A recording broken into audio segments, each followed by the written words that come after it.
Сәлеметсіздер ме, құрметті оқушылар? Бүгінгі онлайн сабағымызға қош келдіңіздер. Бүгінгі сабағымыздың тақырыбы нәтиже сабақ, яғни бүгінгі дейінгі өткендерімізді қорытатын боламыз. Сабақтың мақсаты негізгі ойды анықтап, көтерілген мәселені жазу, күрделі жоспар құру және оқшау сөздермен жаттығу жасау. Сендердің үйренетіндерің бүгінгі сабақтағы төмендегідей. Біріншіден, мәтіннен негізгі ой мен көтерілген мәселені білесіңдер. Екіншіден, күрделі жоспар құрасыңдар. Және үшіншіден, оқшау сөздерді меңгеретін боласыңдар. Біз бүгінге дейін нелерді өттік?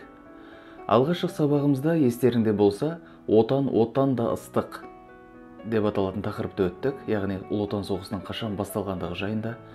Екінші, қазақтың батыр қыздары жайында, яғни Ұлы Отан соғысында қалай болды, нелер болды, сол туралы өттік. Ерлік елге өнеге тақырыбында батырлардың өмірімен таныс болдық, және батырлықтың не екенін үйренсек, ең соңғы тақырыптарда жігіттердің ерлігі ұлы жеңіс күнінде соғыстың қалай аяқталып, ондағы Нұркен Әбдіров сияқты қаһармандардың өмірімен таныс болдық. Ал енді оқу мақсаттарынан нелерді өттік? Алғашқы сабағымызда естеріңде болса, негізгі ойды анықтадық мәтіннен. Одан кейін мәтіннің стилін ажыраттық, жоспар құрып үйрендік, әрине оқшау сөздерді білдік, сонымен қатар тұрақты тіркестерді де үйрендік, және соңғы сабағымызда біз мақала жазуды үйрендік. Енді сіздерге бір мәтін береміз, бір ғана мәтін, сол мәтінмен жұмыс жасайтын боламыз бүгінгі сабағымызда. Енді сол мәтінді мұқият тыңдаңыздар. Қазақ елі Ұлы Отан соғысы біткен соң 13 жылдан кейін ғана Рахымжан Қошқарбаевтың кім екенін алғаш білген. Ол кісінің ерекше ерлігінің көпке танылуына, кейінгі өмірінің басқа арнаға түсуіне бірден бір себепкер адам ата. Мұны біреу білсе, біреу білмейді. Көнелердің қатары азайып, көзі кеткен сайын, әсіресе кітап оқымай, ғаламторға емініп кіріп кеткен жастар бұл жағдайдан бейхабар.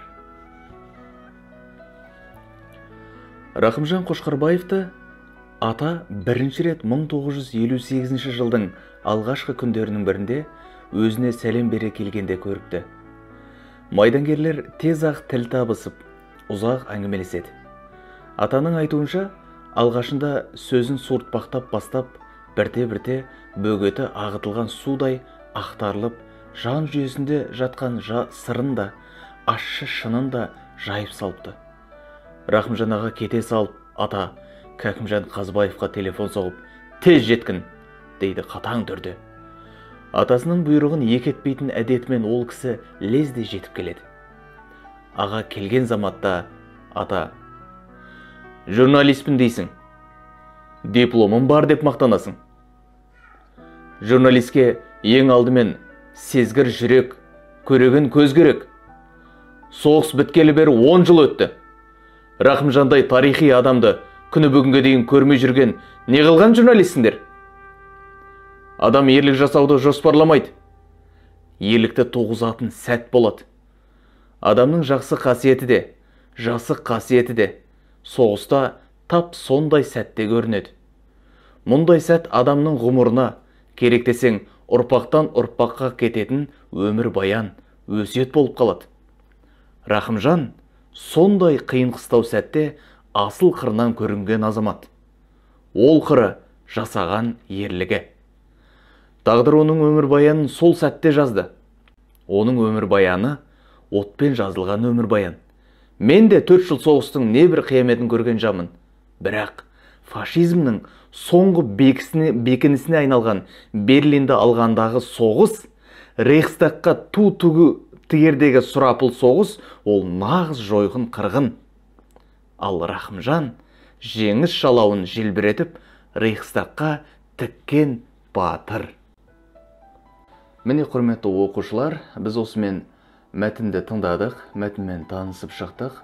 Ендігі біздің орындайтын тапсырмамыз осы мәтіндегі негізгі ойды 4-5 сөйлеммен дәптерлеріңе жазып шығыңдар.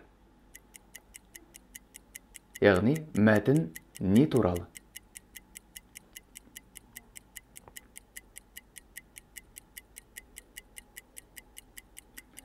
Енді жазып болсақ, Біз мәтіндегі көтерілген мәселені 4-5 сөйлеммен жазып шығуымыз керек. Яғни мәтінде қандай проблема көтерілген, соны өз ойымызбен 4-5 сөйлеммен жазып шығайық дәптерімізге.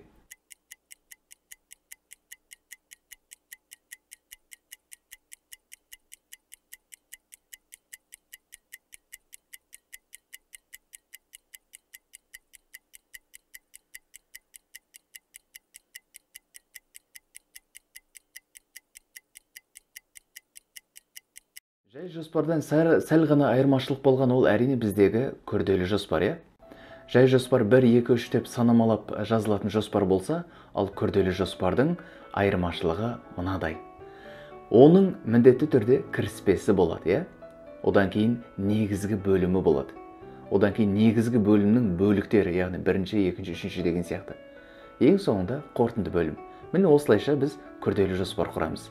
Қанекей, қазір аз ғана уақыт берейін. Осы тыңдалған мәтін бойынша біз күрделі жоспар құрайық.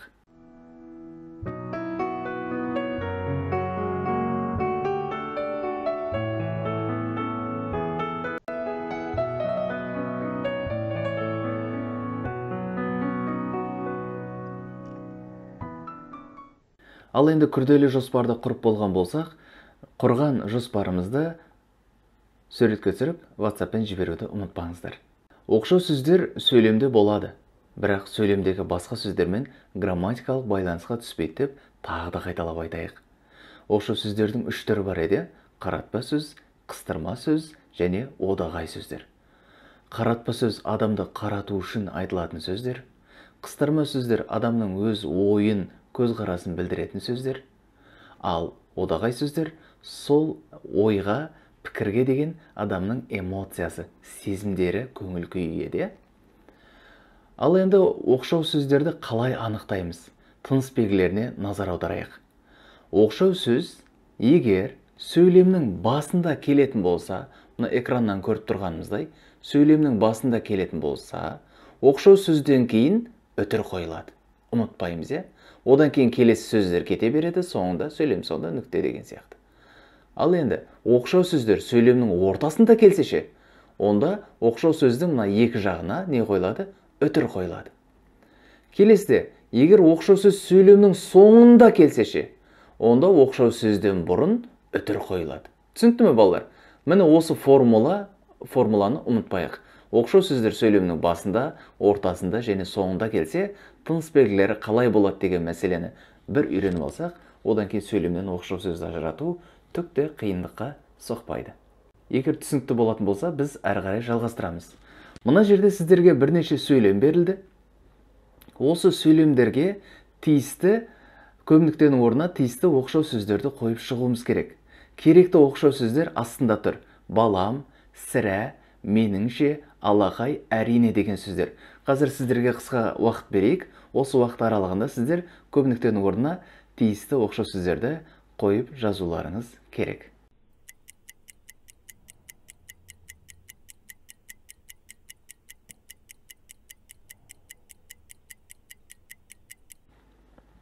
Жас болсақ, қанекей енді тест орындайық. Қыстырма сөзді табыңыз. А.